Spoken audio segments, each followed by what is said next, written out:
আসসালামু আলাইকুম এভরিওয়ান। গত ক্লাসে আমরা কার্যকরী মূলক সমতা এবং টটোমারিজম সম্পর্কে আলোচনা করেছিলাম। তো আজকের ক্লাসে আমরা অ্যালকেন, অ্যালকিন এবং অ্যালকাইন কী ধরনের সমতা দেখায় সেগুলো নিয়ে আলোচনা করব। তো এগুলো আমরা কিছু শর্ট টেকনিকে মনে রাখতে পারি।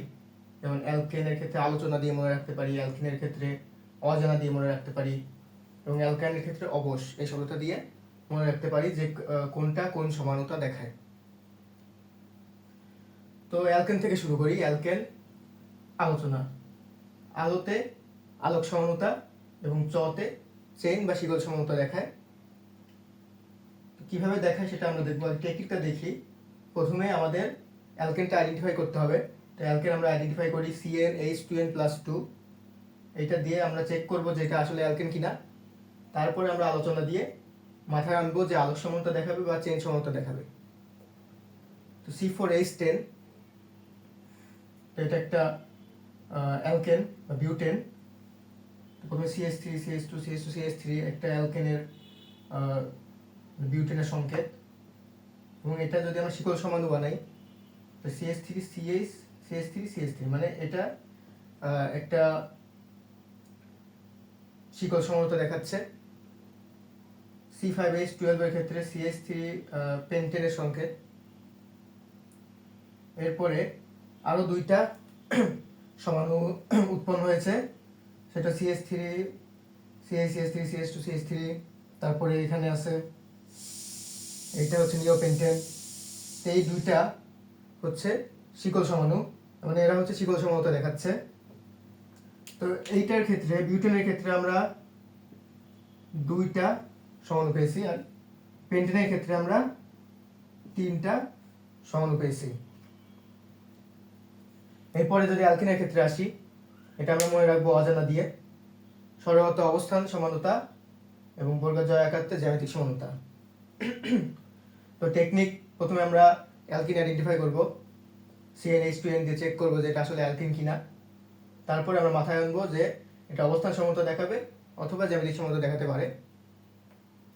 C3H6 এর ক্ষেত্রে আমরা দেখি এটা একটা অ্যালকিন অর্থাৎ প্রোপিন। এরপরে আরেকটা সমাণু, এইটাকে যদি এটা হচ্ছে আমাদের জ্যামিতিক সমানুতা দেখায়। তো কিভাবে দেখায়? জ্যামিতিক সমানুতার ক্ষেত্রে অবশ্যই দ্বিবন্ধন থাকতে হবে। দ্বিবন্ধন না থাকলে সমানুতা জ্যামিতিক সমানুতা দেখাবে না। আমরা যদি মাঝখান দিয়ে ভাগ করে দেই, ভাগ করলে উপরের দুইটা যদি সেম হয় তাহলে এটা হচ্ছে সিস সমাণু। আর যদি এই এই পাশের আর এই পাশেরটা যদি সেম হয় তাহলে এটা ট্রান্স সমাণু। আর এটা তাহলে বোঝা যাচ্ছে এটা হচ্ছে জ্যামিতিক সমানুতা দেখাচ্ছে। C4H8 এর ক্ষেত্রে আমরা অবস্থান সমানুতা দেখতে পাই যে এই কার্যকরী মূলকটা 2 নম্বর কার্বনের সাথে আছে, আর এই কার্যকরী মূলকটা 1 নম্বর কার্বনের সাথে আছে। যেহেতু কার্যকরী মূলকের অবস্থানের পরিবর্তন হয়েছে, তার মানে এটা অবস্থান সমানুতা দেখাচ্ছে। এবং এটি জ্যামিতিক সমানুতাও দেখায়। দ্বিবন্ধন আছে মানে জ্যামিতিক সমানুতা দেখাবে।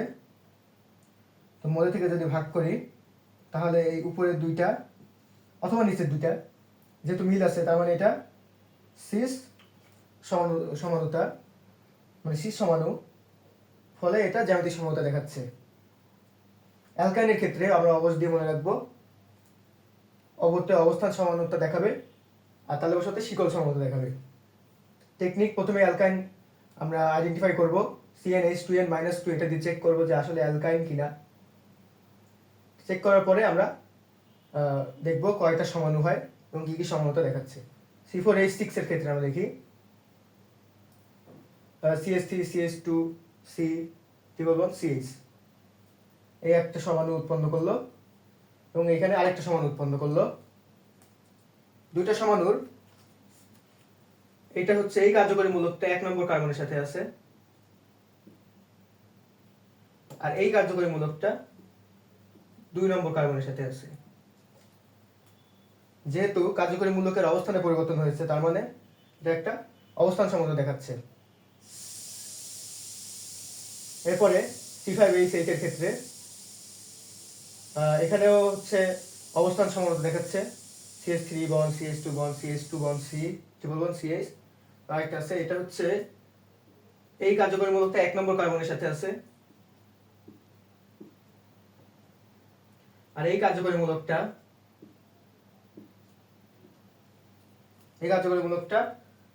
2 নম্বর কার্বনের সাথে আছে। যেহেতু কার্যকরী মূলকের অবস্থানের পরিবর্তন হয়েছে, তার মানে এই দুইটা সমাণু অবস্থান সমানতা দেখাচ্ছে। এরপরে যদি আরেকটা সমাণু দেখি, এইটার ক্ষেত্রে একটি শাখাযুক্ত সমাণু এটা, তার মানে এটা শিকল সমানতা বা চেইন সমানতা দেখাচ্ছে। তো আমরা এইভাবেই মনে রাখতে পারি কিভাবে মানে অ্যালকেন, অ্যালকিন এবং অ্যালকাইন কি কি সমানুতা দেখায়।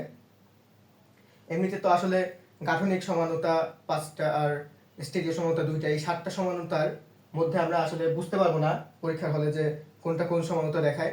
এইভাবে শর্টকাটে আমরা বুঝতে পারবো যে কোনটা কোন সমানুতা দেখায়। তো আজকের মতো এখানেই শেষ করছি। সবাইকে আসসালামু আলাইকুম।